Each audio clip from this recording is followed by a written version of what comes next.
Now let's go to Congressman Alan Grayson of the state of Florida. Congressman, good to have you with us tonight. Thank you, Ed.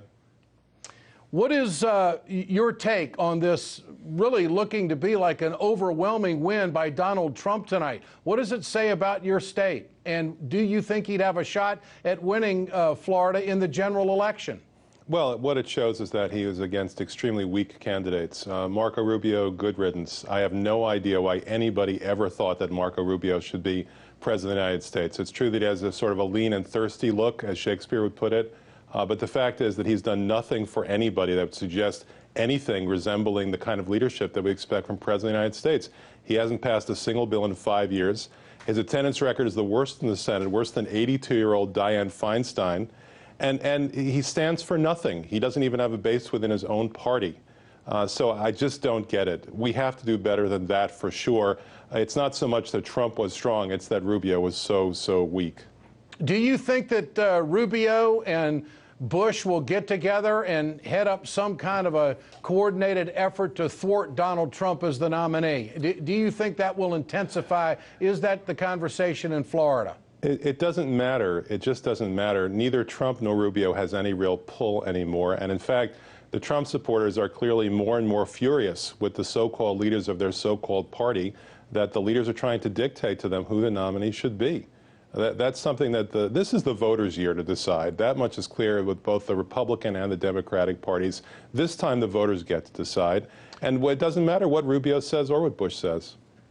Congressman Grayson, how do you give analysis to Hillary Clinton's big win tonight over Bernie Sanders? Is it just too long of an association for the Clintons in Florida for Bernie Sanders to overcome? Obviously, the numbers played out that way. Well, I mean, what we've seen up to this point, Ed, is that there's actually two different primaries happening. There's the Southern primary, and then there's the everywhere else primary.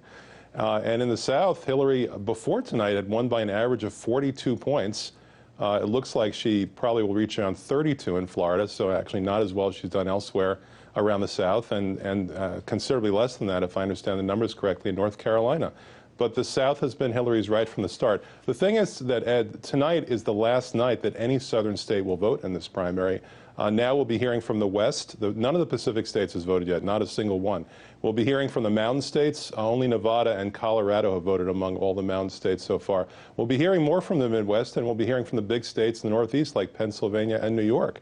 And in those areas, Bernie Sanders has done quite well. Before tonight, outside of the South, Bernie had won 7 out of 10 races by an average of 19 points.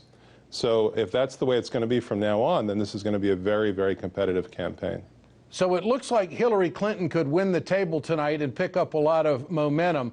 But you are confident that the best is yet to come for Bernie Sanders, and even though the math is pretty tough, he still has a viable way to get the nomination? I don't think the math is really that tough. Like I said, there's a front-loading of the old South states that marks the primary season. At this point, at the end of the night, I think Hillary Clinton will probably be up by fewer than 300 pledged delegates.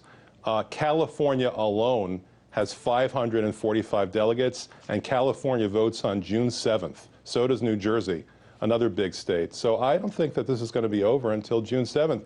You may recall that when President Obama was running against Secretary Clinton, that race wasn't over till June 7th either.